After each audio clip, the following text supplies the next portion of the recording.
Here are a few shots from the train via rail, train 56 to Montreal.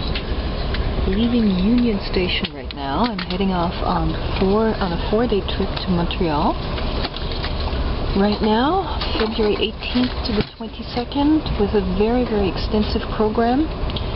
Lots of different culinary experiences, winter experiences, skating, snowshoeing.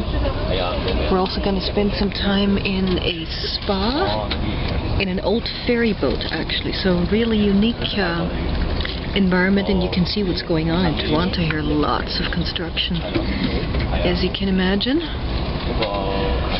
The train ride begins. It's going to take about 5 hours and 10 minutes.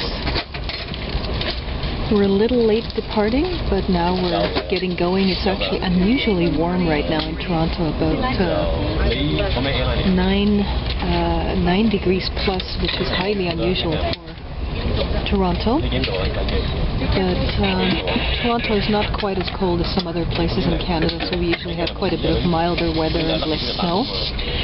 Montreal is definitely known for strong winters, so you got to bring all your winter gear, but it's going to be great actually. We're going to do some skating in the Bonsecours basin in the old Montreal harbor.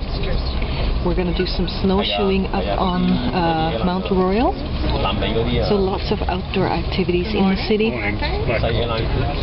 Good morning. Good morning.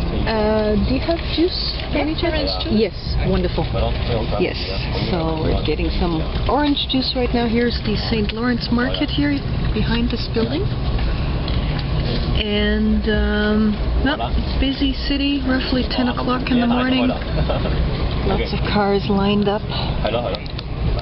So yeah, I was in Montreal about 6 years ago in the summer, and actually Montreal has great bicycling opportunities as well. It's one of the few cities in North America that actually has an extensive public bicycle rental network. What is it called? BC? Can't remember what it's called now. They implemented it a few years ago, and next time I go to Montreal in the summer, I definitely want to check it out actually. So, riding through Toronto right now, nice and slow. We're approaching the Distillery District area right now. The big high-rise building that we're looking at right now is part of the Distillery District. One of Toronto's most popular tourist destinations. Very well known and award-winning former industrial heritage property from the, well, as way back, dating way back into the 1830s, I think. The Gooderham and Worts Distillery, it's coming into view right now. This entire complex that we're looking at right now is the Distillery District. You see the sign of Gooderham and Worts right here on the building. Nice place, lots of restaurants, cafes, theaters, galleries. Very, very unique place right here in Toronto, and definitely worth a visit. And you can see Toronto is always transforming itself. These are the, I guess, what would you call them? The Docklands? Cherry Street Station here, an old railway station, and you can see the whole area here used to be industrial. Actually contaminated quite a bit from more than a century of industrial activity, has been in the process of remediation, because this whole area is going to be redeveloped with new condo and townhouse developments. You can see it's all a work in progress right now.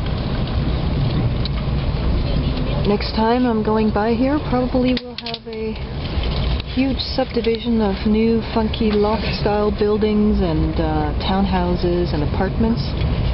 And here we see the train tracks going up to the north, heading up to the northern part of Toronto, Richmond Hill, and I think all the way to Barrie. Crossing the Don River right now. This is the Don Valley Parkway, one of the most important north-south connections in Toronto. And now we're heading into East Toronto. So let me sign off from this clip right now, and I'm gonna touch base a little later from the train on my adventure to Montreal.